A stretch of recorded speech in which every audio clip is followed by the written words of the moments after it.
तो जय श्री राम भाई जी लोग। जय श्री राम भाई जी लोग। तो हमनी के आगिल बन जा अपना गाँव में, जहाँ से हमनी की शुरुआत भइल है, फिर वही जे आगिल बन जा।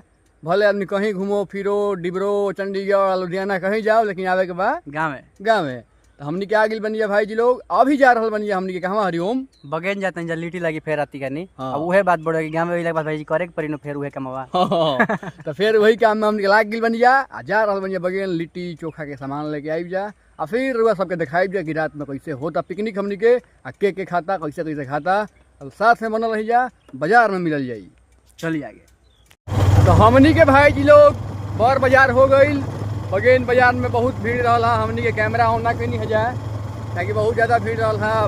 कैमरा में लगती है तो फिर हमनी के सामान भुला जाती जा। सामान ढेर वाला देखिए, सामान देखावा हरिओम सामान हमार झोरा के ऊपर आई, देखिए झोरा कितना बड़ा। वो झोरा बोरा हटे, वो झोरा ना हो, एकदम पूरा हर सामान हो गई एक बोरा। तब बनावल जाई और वो सब देखावल जाई। क्लच पकड़ ली भाई जी लोग अपने हाथ से, हाथ व्यस्त हो गया ऐसे समय लग गया हमनी के। कहता तो सनसेट कितना तगड़ा आ रहा बनू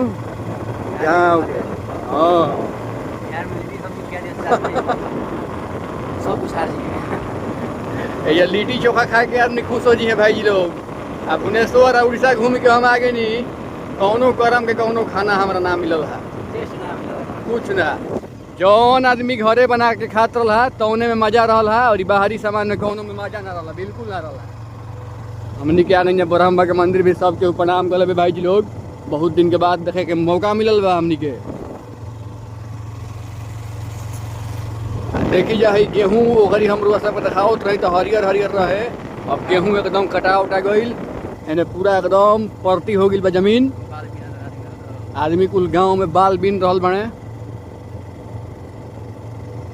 यह कुल अब जौन भी कहीं जा बिहार के गरीबी हो को चाहे बिहार के बड़प्पन हो, वास्तविकता यह बा। बिहार के एगो सच्चाई बड़ू है कि कोनो चीज व्यर्थ ना ज़्यादा देखी, जब अनाज खराब हो जाए तो सब सब खत्म हो जाए। तो सही झूठो के धरती में समा जाई, तैसे बढ़िया केहू के काम है अगर आ जाओ तो बढ़िया चीज बा। है दे हमनी के काली माई के मंदिर सामने लौक रहल बा, सब केहू प्रणाम कर लेबे। चुखाल में लिट्टी रागी रहल बा। राहुल दे बैठल बड़ा छुट्टी लेके। गरीब अपनी आदत से गरीब होते हैं। तो हमनी के बिहारी स्टाइल में लिट्टी चोखा के आज भोज बा। आई सब अलग अलग प्रकार के कुल मेजन काट दिले बन जाए। देख तेल है चुआ तका हो कठवत में तो हेदे लिट्टी गढ़ा रहल बा हमनी के एकदम। देखी जाए एकदम प्यारा प्यारा छोट छोट साइज के होने भी लिट्टी बाटे। हेदे बिक्की भी गढ़ रहल बने, बिक्की के तनी देखी जाए सब चिन्ह लीजा। हेदे रोशन बने इनकरे फर्स्ट डिवीजन लिया खुशी में हमनी के आज लिट्टी के प्रोग्राम होता। और सबके हम दिखलहूँ रही कि रिजल्ट आवे वाला बा। हो बबुआ के आइल है, एक साल पहले ही रिजल्ट बहुत बढ़िया आइल है। कुछ करत नहीं खन इनका, बस पानी उन लेके आवे के बा। मेन काम खातिर रखल बा, जैसे गोईठा भइल, आड़ा जोड़े के बा, किरासन घट के किरासन ले आवे के बा। कुल खातिर एगो आदमी रखे के चाहिए भाई घर में। तो ये हमनी घर के ही लिखा है। सब हमनी के द्वार पर सब आदमी बैठल बाटे।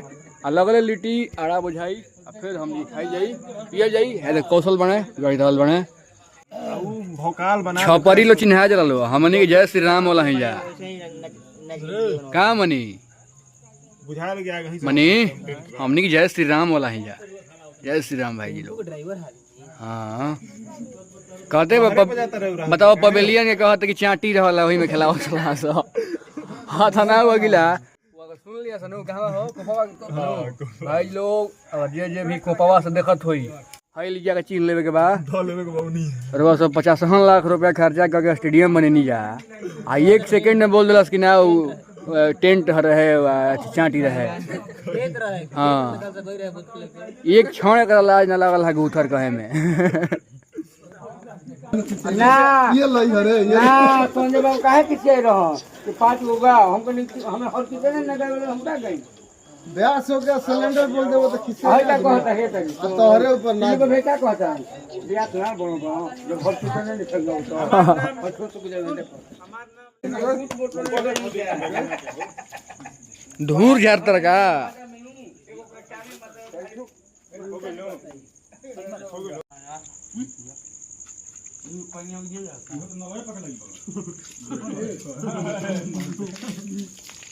हमारे सामने भोज बताइए। ओहो तक टमाटर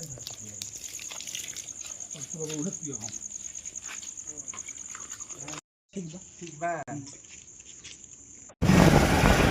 रघुनाथपुर में वो जाम की स्थिति हो गई टेलकी पुल भी भाई जी लोग, ये आदमी अब खेत में घुस घुस गाड़ी अपन निकाल रहा बड़े। देखिए कुछ बाइक कुल आदमी लेके जा रहा बड़े खेत में घुसा घुसा के, काहे कि रोड पर बाइकों के जाए भर जगह ही नहीं खेबा चल। है रे बिहार के अर्थव्यवस्था कि रोड नहीं बनवा पावत ढंग के जब तू जनता खातिर, तो फिर का कैल आदमी। देखी का हाल हो रहा बाड़ी पर चलावे के पड़ता गाड़ी खेत में, ये तो हाल हो गई बा। चलो ये हाल तो हो गई भाई जी लोग बिहार के।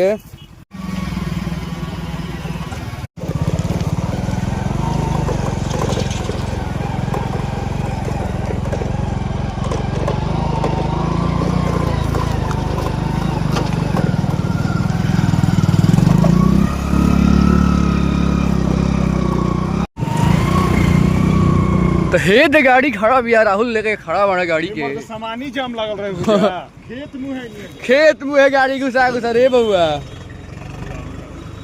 तो हमनी के आगे नहीं है भाई जी लोग अपना कॉलेज में, वह कॉलेज जहाँ हमनी के पहल का हाली परीक्षा देवे आई रही जा, तो वही पूरा लड़का रही जा, पूरा आगे पीछे भरल रही जा। लेकिन आज प्लान भइल है कि हमनी के 2 आदमी बस चल जाओ, कहे ज़्यादा काम नहीं के भाई जी लोग, बस हमनी के एडमिट कर लेवे के बाद और फिर हमनी के 20 तारीख एग्जाम शुरू होगी पटना में, पटना चल जाइए। ये हमनी कॉलेज सामने एकदम लौट रहा बा, धरीक्षण सिंह टीचर्स ट्रेनिंग कॉलेज हेदे बनल बा। हेने हमनी के फार्मा वाला डिपार्टमेंट बटे, हमनी के फार्मेसी वाला दिन जाइए SM college of higher education Kulhariya. अगरे में अपन एडमिट कार्ड लिया आई, लेला के बाद कुछ देर सर जी लोग से बात कही जाई एग्जाम के लेके कैसे क्या हुई, और उसके बाद हम लोग फिर चलेंगे।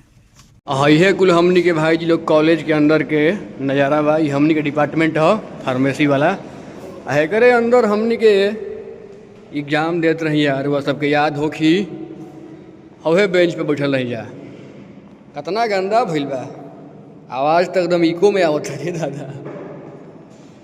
हमनी के भाई जी लोग एडमिट कार्ड मिल गई, बढ़िया बच्चा बन के हमनी के अब जाते हैं गाँव में। आई कार्ड मिलल बा दे, फर्स्ट टाइम फील आवत है कि हमनी के पढ़े लिखे वाला लड़का है जा। काहे कि इससे पहले हमनी के एडमिट कार्ड कहवा थी, आई कार्ड कहवा मिलत रहा, मिलतो रहे तो पैसा ला 50 रुपया ई फ्री में मिलल बा। हमनी के आईडी कार्ड लगा के घूमब जगहों में ऐसा ही हवाला आते के वाला बस कॉलेज जब छिपा दिया जाओ नु, स्टेशन पर घूम दिया जाओ तो लगी के स्टाफ हो जा टीटी आई बस।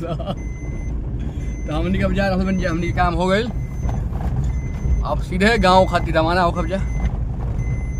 जय हो बरमेश्वर नाथ। हमनी के आगे बन जा बाबा बरमेश्वर नाथ के मंदिर ब्रह्मपुर भिरी।